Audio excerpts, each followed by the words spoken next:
Okay, so today we're going to talk about factoring trinomials in the form of x squared plus bx plus c, where b is a number, c is a number, and a is a number 1. It's the leading coefficient, and today it's going to be 1. So, before we get to factoring it, let's review how to multiply two binomials. Let's multiply these two binomials together. So we have x times x is, let me move down a little bit, x squared. And x times 4 is 4x. 3 times x is 3x. And 3 times 4 is 12. Then, of course, you combine the like terms that you have. So x squared equals 7x plus 12. What factoring is it's finding out what multiplies to give this. So our answer is going to look like that. Just like it looked whenever we factored by grouping like last time. Only we're not going to do by grouping this time. I'm going to show you two methods. The first one is called guess and check. And when the leading coefficient is an understood 1, guess and check is way easier. It's less time consuming, less to write. The other way is the area method that we used last time to discuss multiplying. So what you should notice is these two numbers here.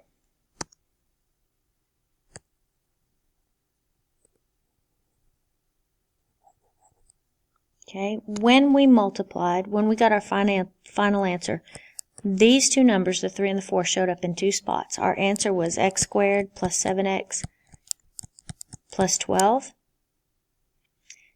Think about how these two numbers showed up. Well, 3 and 4, if you add 3 and 4, you get 7. 3 times 4 gave you 12. And let's see if that's a pattern. Let's do another problem. Let's do x plus 5 times x plus 3. So multiply, you get x squared. Multiply, you get 3x. Multiply, you get 5x. Multiply last, you get 15.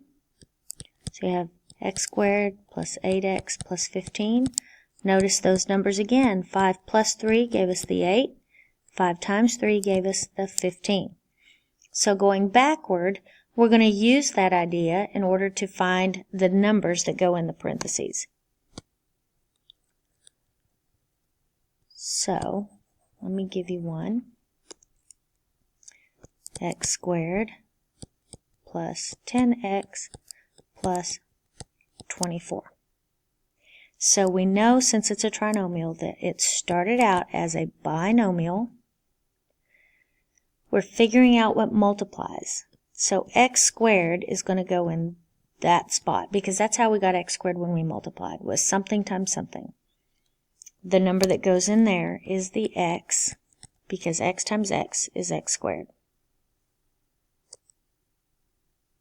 Okay.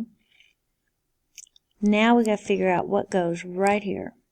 Remember, the two numbers that go there, they did two things. They added to be 10, but they also multiplied to be 24. Now my suggestion is you start with factors, because we're talking about factors. So you want to think about numbers that multiply to give you 24.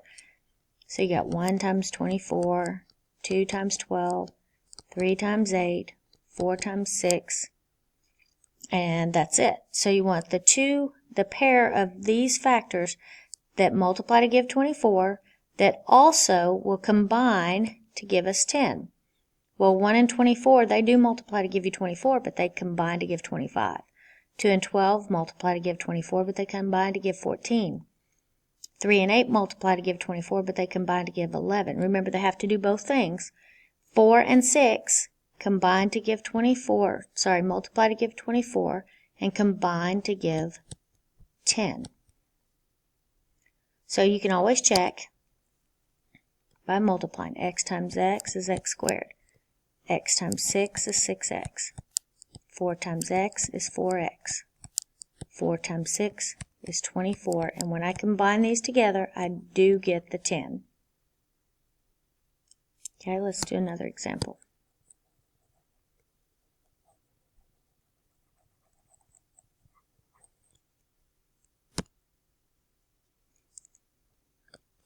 X squared plus 13x plus 40. And as you get better with these, you'll be able to spot them immediately. But remember, we're trying to get two binomials. We know that x squared is going to be the easy part. That's going to be x times x. Now we're going to consider factors of 40. And we want whole number factors of 40. So you got 1 times 40, 2 times 20, 3 times nothing, 4 times 10, 5 times 8, and that's all. So we want the pair of factors, the pair of these numbers that not only give us 40, because all of those give us 40, but that would combine to give us 13. 1 and 40 combine to give 41, 2 and 20 combine to give 22, 4 and 10 combine to give 14, 5 and 8, however, combine to give you 13. And you can check. X times x is x squared, 5 times 8 is 40. All we really need to check are these inside and outside terms, which are the ones that combine. 5 times x is 5x. X times 8 is 8x. So we have 13x.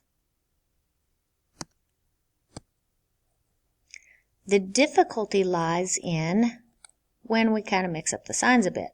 So let's look at some sign mixing up. Let's say we have x squared minus 10x plus 16. Okay, so it looks kind of the same. The difference is we've got this negative sign here. So same process, x times x is x squared. Same process determining the factors, 1 times 16, 2 times 8, 3 times 6. No, 3 times 6 doesn't work. 4 times 4 does, though.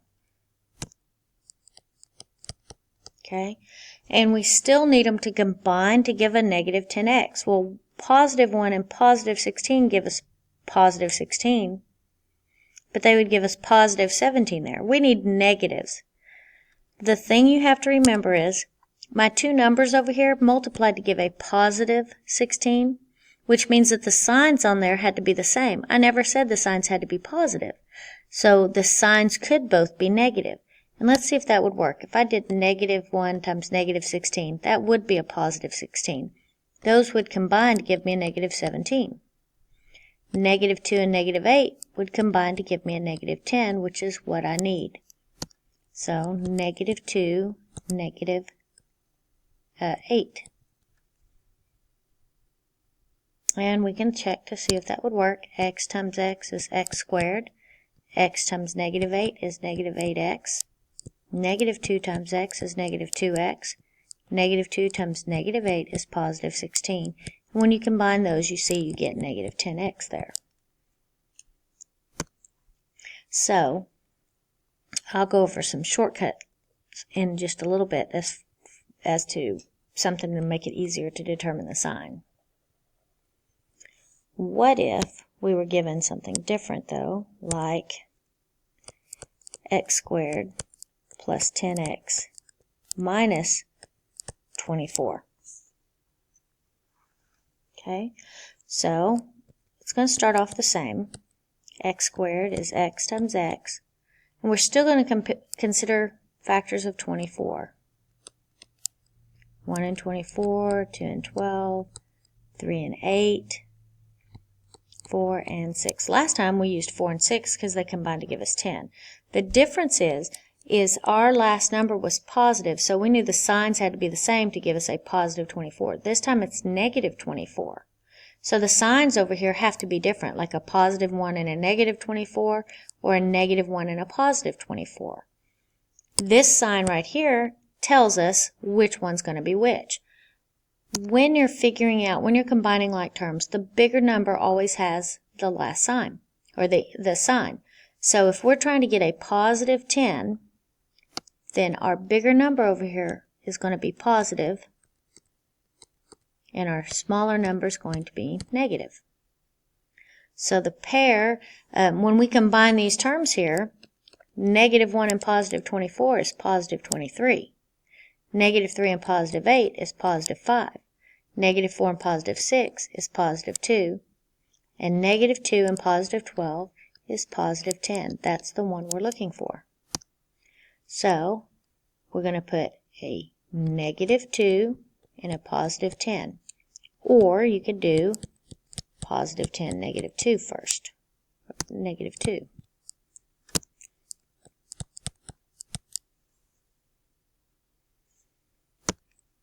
Let's do that again.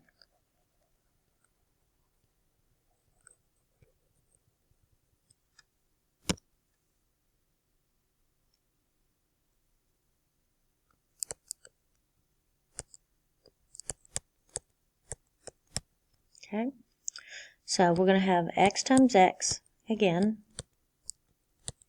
Over here we're going to have 1 and 12, 2 and 6, 3 and 4. Those are the only possible ways you can multiply two whole numbers to get a 12.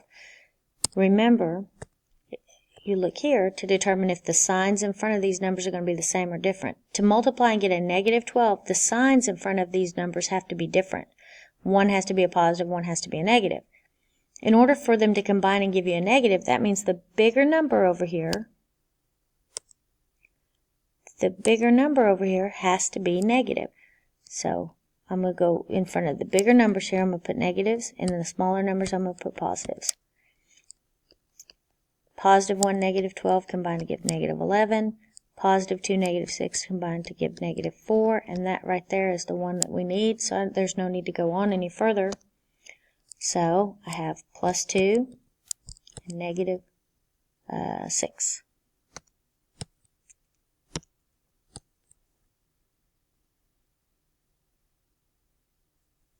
So I'm going to give you a couple pointers. If the sign of the last number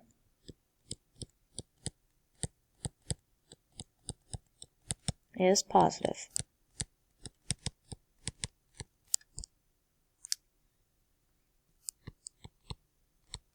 the factors will have the same sign.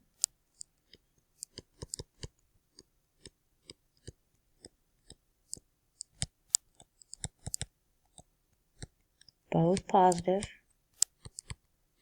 or both negative.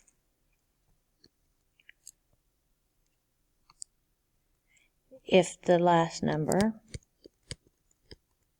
or if the sign of the last number is negative, the factors will have different signs.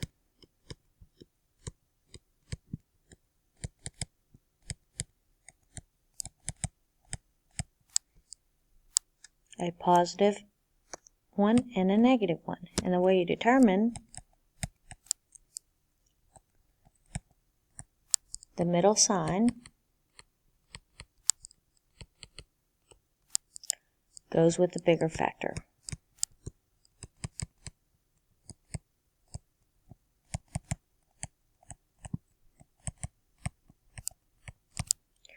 Alright, so here are a few examples or a few practice problems.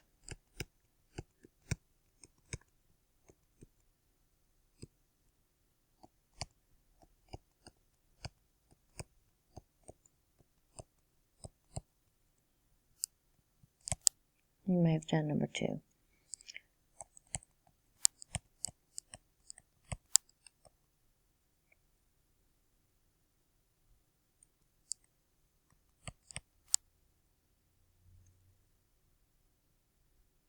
I think I got those backwards.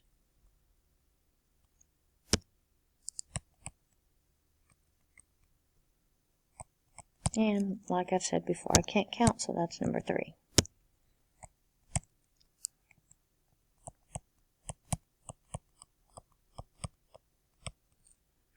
Okay, happy factoring.